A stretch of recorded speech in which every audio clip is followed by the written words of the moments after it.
New this morning, the Centers for Disease Control updated COVID-19 treatment guidance on its website. It now says no drugs are approved for COVID-19 treatment. Earlier, it did include some information on a malaria drug as a possible treatment, but as Liz Kodalik explains, that has left many in Colorado who really need it scrambling to find it.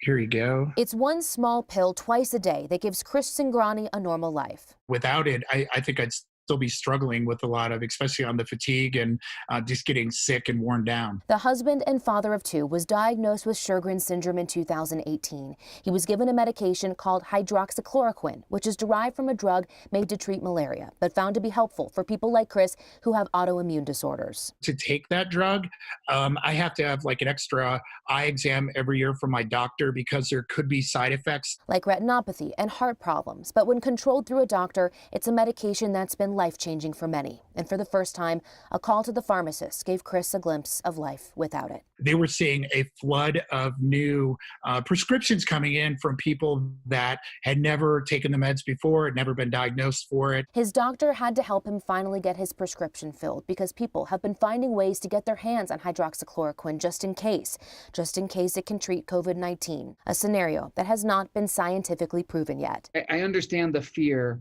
However, I would say that needs to be done very, very cautiously because we don't know that the medicine works. Dr. Kevin Dean is a rheumatologist with UC Health. He says his patients have also had a hard time getting the drug, but thankfully at this point, it just took some calling around. What I really hope is that we'll get good studies done to either prove or disprove that it works in COVID, and if it does, great. If it doesn't, let's get away from it and move on to something else. Results so far have been mixed from small clinical trials in France and China. And Nine Health expert Dr. Paul Coley says we simply need more. Most all of these studies have actually looked at patients with very mild illness. And what we know about the disease is that 80% of people with mild illness will recover on their own. So scientifically, we can't really hang our hat on that data. The Department of Health and Human Services agrees, but because the drug may offer benefit, they ordered 30 million of these pills for the national stockpile, saved for people who may eventually need it. So this would be a therapy available to you if we had run out of all options, but early in the disease or to prevent disease, there's just not enough data. And importantly, it's a pill. There are side effects that you need to be careful about. That could cause harm when not taken correctly.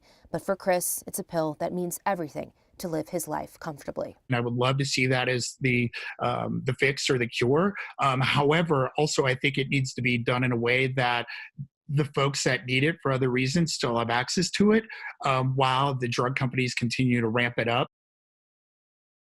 Yeah, we expect to see more reliable results about the drug's effectiveness probably out this summer from those New York studies.